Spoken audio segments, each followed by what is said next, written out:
Bienvenue dans ce nouvel épisode d'Échecs et Maths, l'émission qui déshabille le succès pour en analyser les fondations invisibles, les épreuves, les faux pas et les décisions audacieuses.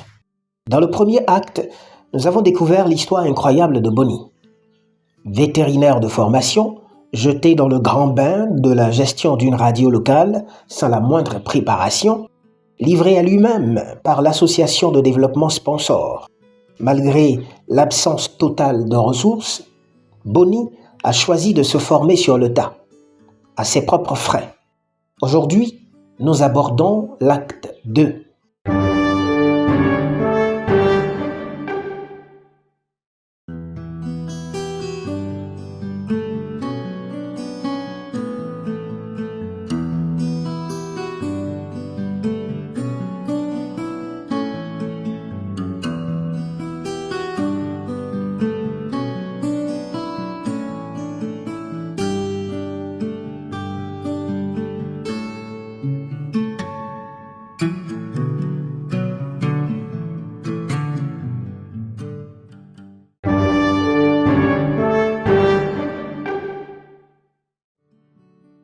Cette deuxième manche de l'histoire de Bonnie est une phase où l'ambition se heurte violemment à la réalité du terrain, à la bureaucratie, mais surtout à la psychologie humaine.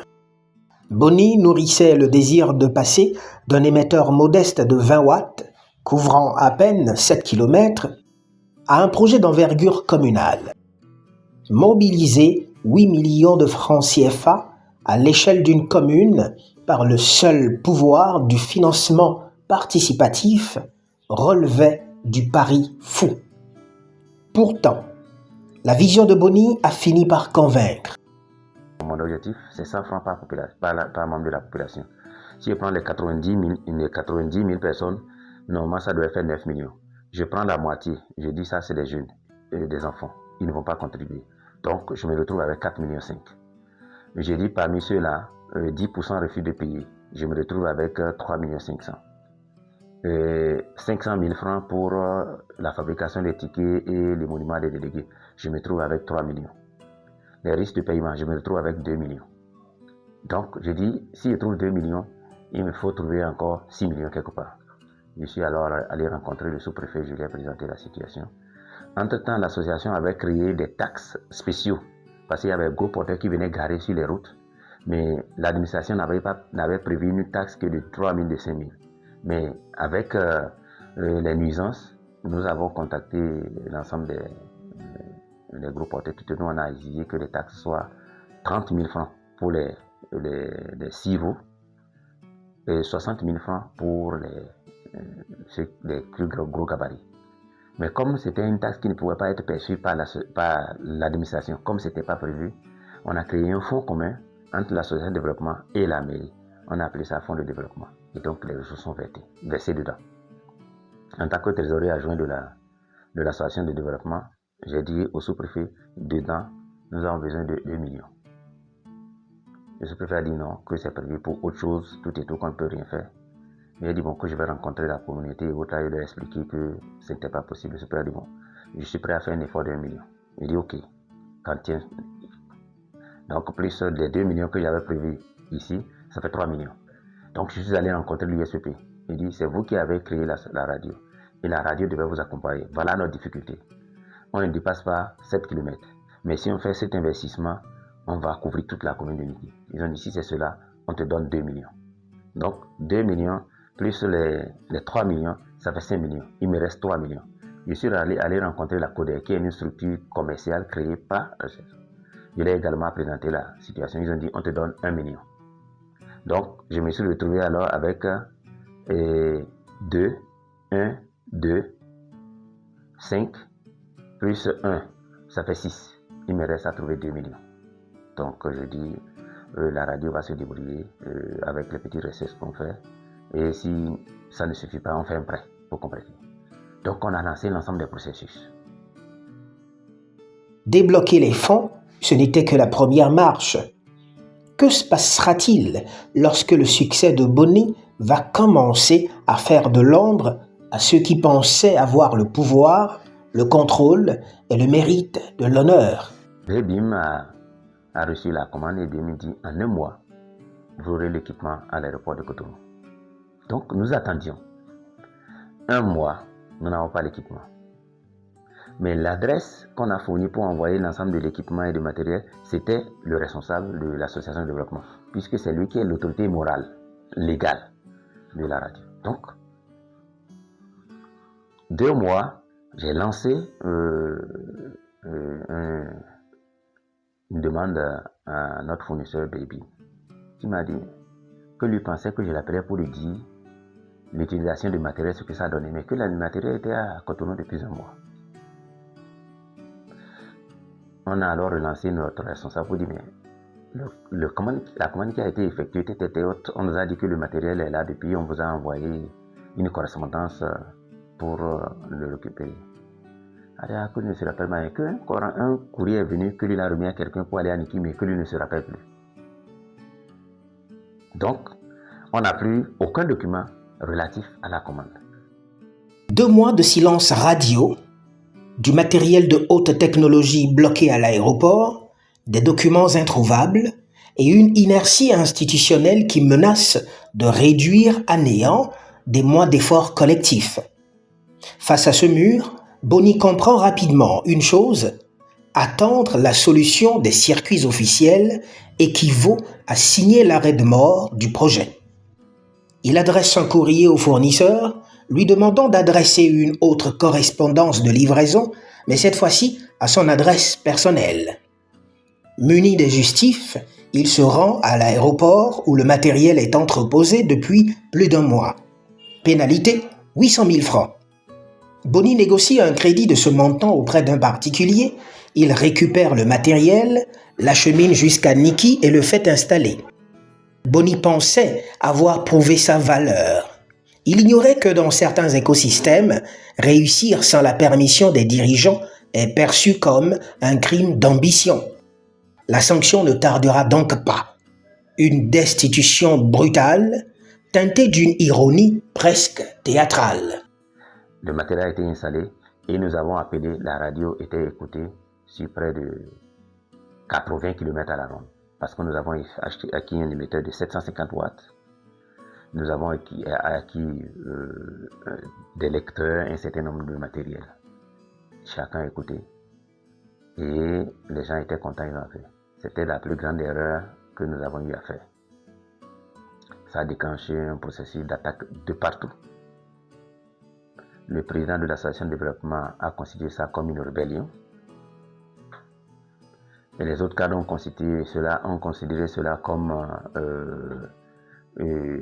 à mon niveau, donné une tentative de vouloir créer un leadership qui me met au-dessus de l'association de développement. Alors que naïvement, moi je le faisais, mon objectif c'était que l'association puisse, la population puisse avoir pleinement l'usage de l'outil. Mais comme ça se fait toujours, comme on le dit, quand on a un parcours, on arrive à un niveau donné, Dieu te met toujours à l'épreuve. Donc, l'ensemble de ces interprétations, l'ensemble de ces accusations, l'ensemble de ces attaques de partout a été coordonné au niveau de chacun des cadres, chacun avec son objectif spécifique donné. Et comme on le dit, Dieu a voulu nous mettre dans une situation donnée. Un vent violent est venu et a cassé le pylône. Quand le pylône est tombé, j'ai fait le tour de tous les cadres de l'association de développement à Cotonou, à mes frères. Personne ne m'a donné 1 franc, même un déplacement. Chacun me dit on va voir. La seule personne qui m'a fait un chèque de 500 000, c'était Mamatou Bakou Djaouga, l'épouse de feu Djaouga, l'ambassadeur. En ce temps, elle était directrice de la loterie nationale du Bénin. Elle m'a fait un chèque de 500 000. Pour pouvoir faire l'ensemble de tout cela, construire un pylône et reprendre le studio, il me fallait 7 millions. Je n'ai que 500 000.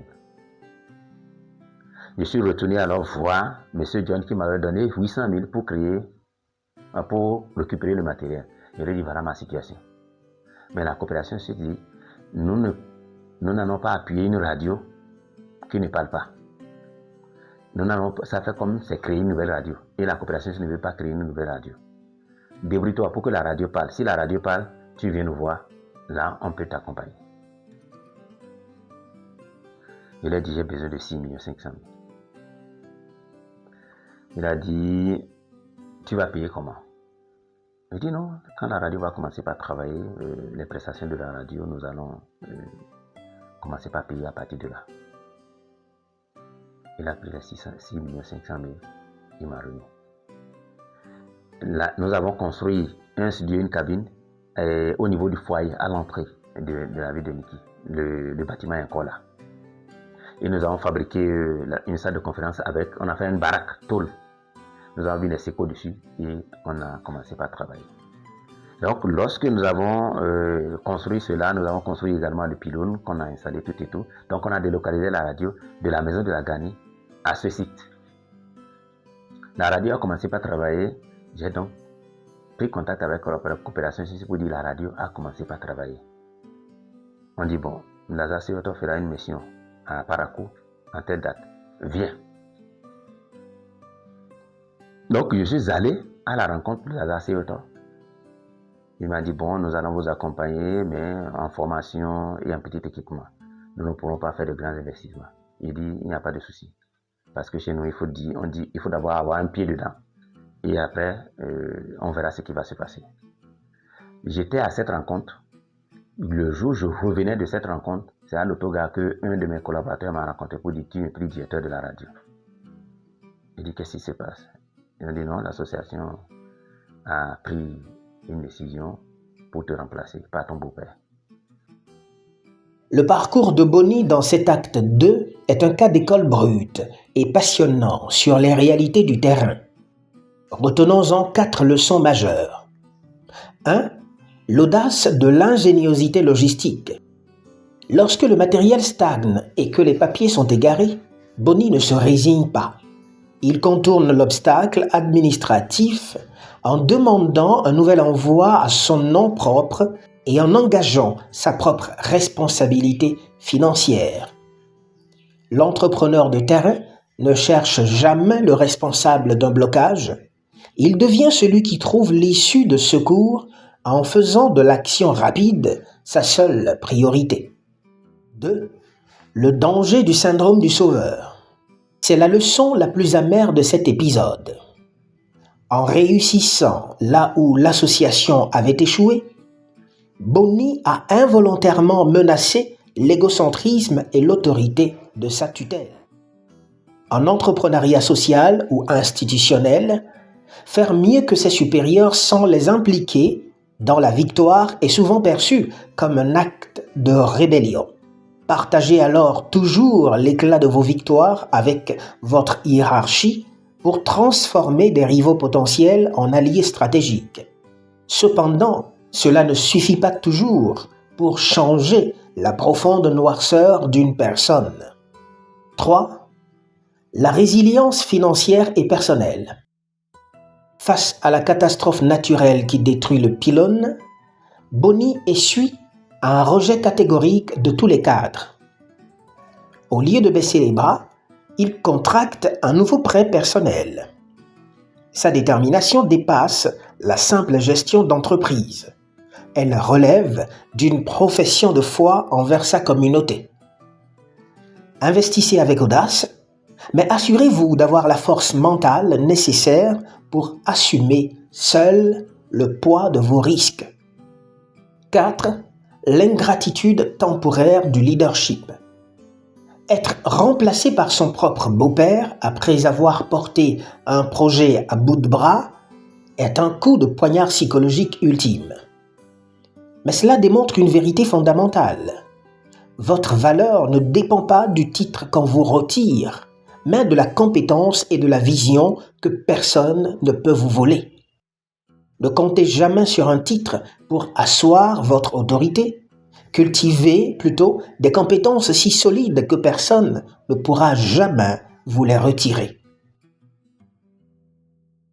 L'histoire de Boni ne s'arrête pas à cette destitution injuste. Ce que ses adversaires pensaient être une fin n'était en réalité que le tremplin vers son véritable envol. Dans le tout prochain épisode, vous découvrirez le rôle décisif d'une mère, comment le soutien et la sagesse maternelle ont permis à un entrepreneur à terre de se relever. Vous découvrirez la chute libre de l'institution, pourquoi la radio s'est effondrée brutalement après son départ, prouvant que les structures ne valent rien sans les hommes de vision. Vous découvrirez le retour par la grande porte, comment Boni est revenu aux commandes de cette même radio, non plus en exécutant, mais en patron incontesté. Enfin, vous découvrirez la transformation en expert, les stratégies de croissance fulgurantes que Boni a déployées et comment il a sublimé son expérience en se professionnalisant dans le journalisme et la communication pour devenir un consultant de renom. Pour aller plus loin et disséquer ces mécanismes de leadership, d'anticipation et de gestion de crise, ne restez pas sur votre faim. Le livre numérique « Réussir avant d'entreprendre » est désormais disponible. C'est un guide sans filtre qui décortique l'expérience de Boni ainsi que plusieurs autres parcours inspirants pour vous éviter les pièges mortels du monde des affaires. Cliquez sur le lien en description ou visitez notre plateforme pour télécharger votre exemplaire dès aujourd'hui. À très bientôt sur Échec et Maths, où chaque échec analysé devient la matrice de votre prochaine victoire.